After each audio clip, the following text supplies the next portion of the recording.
kine-question nitong si Lacson Oo na nga. bakit daw nasa hospital stay ang mga tao. At bakit daw nasa PNP hospital Wow, boss. si Senator Marcoleta. At nagiging pattern na daw pag may inaaresto ay nauospital.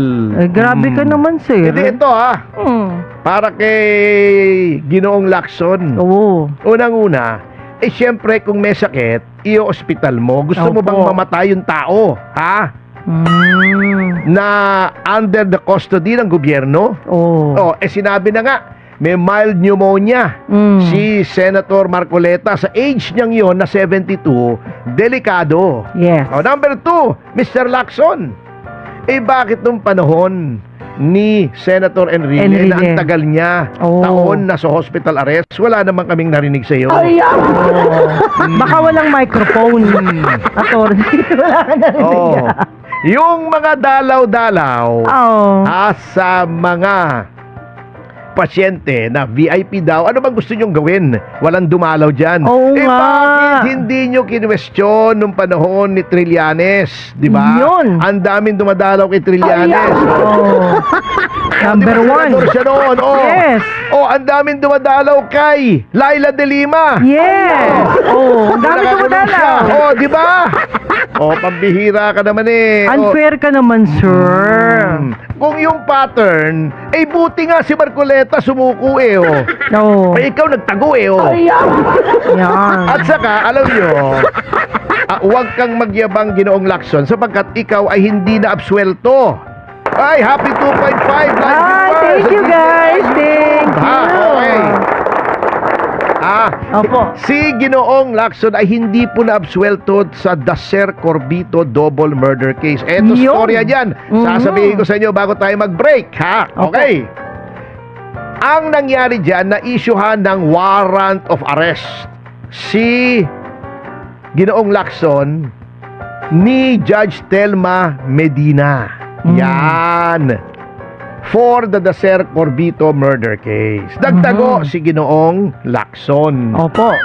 Yan, di ba? Nagtago. At ngayon lumitaw nung nagtago, di ba? Ito, kine-question niya. Mamaya, pupuntahan natin yan. Nagtago. Siya ay nag-apila sa Court of Appeals. Sabi niya, wala daw probable cause, grave abuse. Napakaswerte mo lang, Ginoong Lacson, na nanalo si Noynoy Aquino. That time, Ito po, totoo. Baka hindi alam to ng mga bata nating mga listeners, ng ating mga batang kababayan. Yan. Nag-apila siya sa Court of Appeals. Kinatigan siya ng Court of Appeals, sinabi, yung warrant dapat i-lift, walang probable cause. Okay? Pero hindi pa dapat doon nagtatapos yan. Double murder ito double murder. Pwede pang umapila sana sa Supreme Court.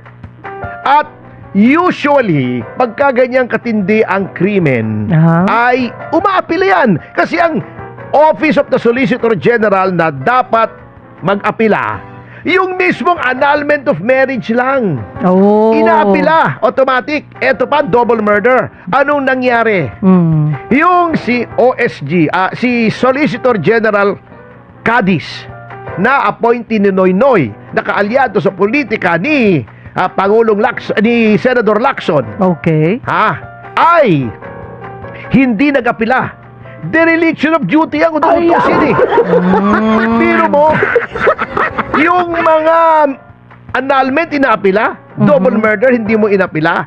Unfortunately, ang doktrina noon ay unang-una, pag nagtatago ka ay pwede ka pa rin pumuntang korte. Ngayon, iba na po ang doktrina. Kapag nagtatago ka, hindi ka pwedeng dumulog sa hukuman. Pero noon, swerte mo, Lacson, sinuwerte ka lang hindi nagapila si Cadiz, si Solicitor General Cadiz. Yun, naging final yung ruling. Kung matino ang Solicitor General nung panahong yun, kung matino lang at hindi politically motivated yung failure niya or refusal to appeal, nasa Supreme Court at baka nabaliktad yan. Kaya huwag kang masyadong kampante at huwag kang palatanong na sino bang gumagastos ba't sa PNP Hospital. Siyempre po, ang guidelines kapag ikaw ay nasa detention Ng gobyerno yan. ng gobyerno because of a Mm-mm. warrant of arrest, dinadala ka sa government hospital. Huwag ka nang palatunong, Mr. Lacson, kasi hindi Oo. naman sinagot yung tanong namin, sino ba nagtago sa iyo nung nagtatago ka? Sino bang Ayun. nag-commit ng obstruction of justice? Sino bang Pasensya na. gumastos sa pagbiyahe mo, di ba? Yan. Oh, di ba? Common sense Nakaalis daw, ka. sabi ng netizen. Oh, sino bang Mm. gumastos nung nagtatago ka? Huwag ka nang masyadong palatanong at baka kami naman magtanong magkabukihan tayo. Ito naman, Ami Hugo. alam mo, ako nagtataka, Manang Jubes. Yes po. Kung Mhm. bakit ngayon ay parang napakahigpit ng korte. Oo nga. Lalo na yung Sandigang Bayan. Ito ba'y naiimpluwensyahan ng Malacanang? Hindi naman sana, ano? Kasi unang-una, ganito Hindi naman. Mm. Di ba last week, diniscuss natin na namatayan Oho. si former Senator Bong Revilla Opo. Yes. at humingi siya ng furlough at siya ay hindi pinagbigyan. Mhm. Bakit ganon? Di ba sinabi natin, in at least 4 occasions, si dating senador Opo. Laila de Lima ay binigyan ng furlough for medical reasons. Mm. Si Mrs. Gloria Macapagal Arroyo, namatayan ng apo, binigyan ng furlough. Mm. Oo.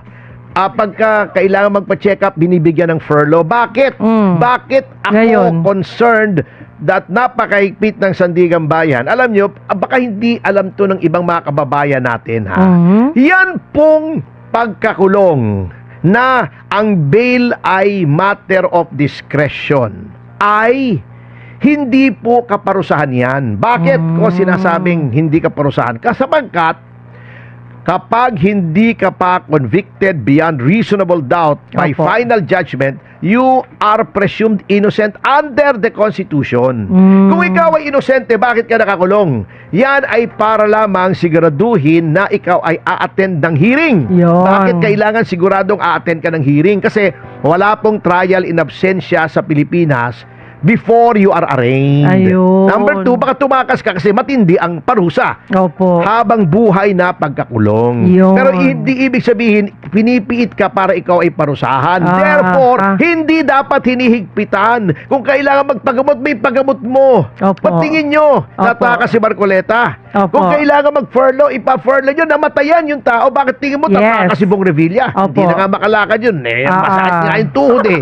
Oh. Oo nga Di ba? naman. Oo. Bakit ganon? Ako nababahala lang dyan. Si Trillanes ilang beses pinurlo. Opo. Lahat ng mga Opo. politiko Opo. na nakaupo ay binibigyan ng ibang treatment. Hindi ibig sabihin VIP treatment. Bakit? Sa ilalim okay. po ng batas, pwedeng iba-iba ang trato sa iba't ibang tao. Basta may distinction. Opo, Oo. yun. Yung sinasabi nilang equal protection of the law admits of certain exceptions. Ayun. Ganon po yan. Oo Hindi nga po rin naman. equal, di ba? At saka yung mga sumusuko, dapat hindi higpitan niya. Sumuko O nga kaya eh. nga, kung gusto ba niyang Agad-agad magtago, nga eh. yun Oo. nga, bakit si Ping? Di ba? Oo. Kita nagtago. nyo, nagtago kayo, tapos ngayon, ang bait ng mundo sa inyo. Oo, di ba? O, bago, ang yabang-yabang niyo pa. Ano pa naman Grabe kayo? naman.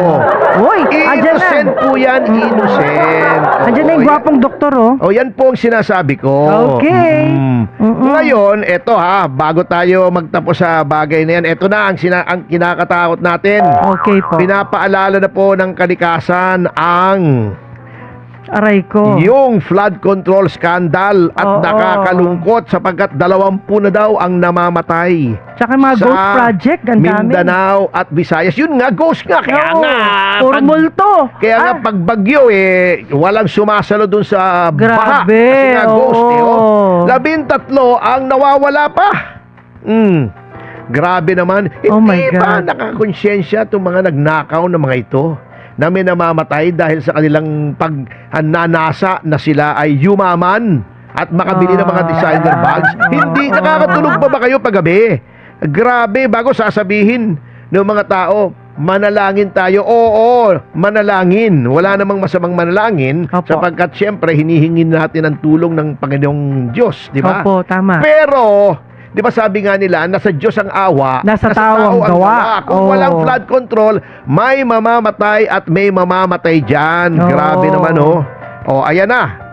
Kaya para dumadami yung Ano mga sabi ano mo? eh. Doon sa Payatas, minumura ng Oo, minumura. minumura, yung mga todo-todo. sangkot sa flood control. At hindi lang yan, attorney, na nasira yung flood control. Mm. Yun yung sinasabi kong ghost, yung walang project talaga pero may budget. Oo, yun nga. Kaya nga O, ghost diba? eh. Oo. Puro multo ang tao ngayon. Ay, multo.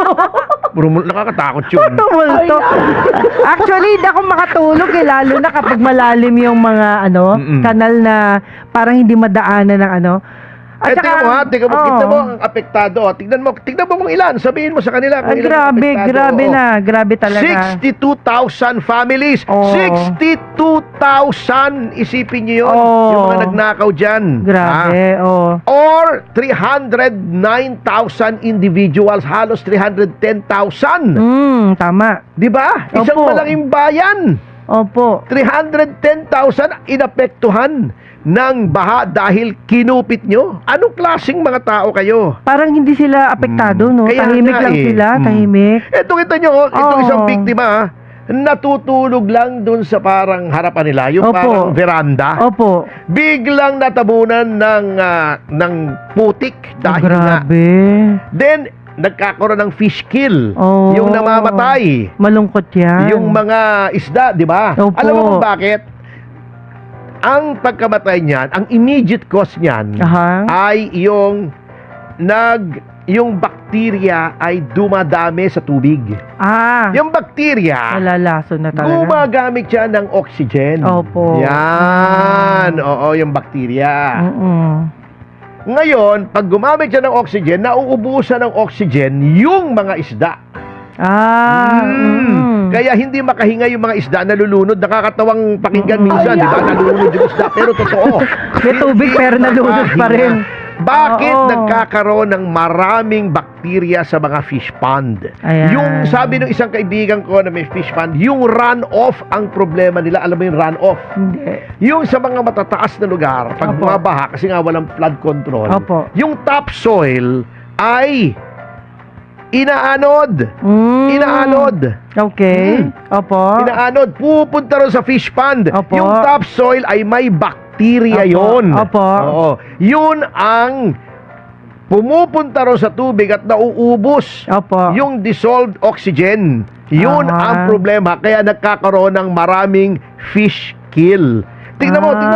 Kala ko nakakain sila ng lupa. Mm-mm. Hindi. Yan. Hindi pala kasama yun doon. Okay. Tingnan mo kung ilan. Dahil sa Inday Habagat. Ito Tingnan na. mo kung ilan ang namatay na isda, ha?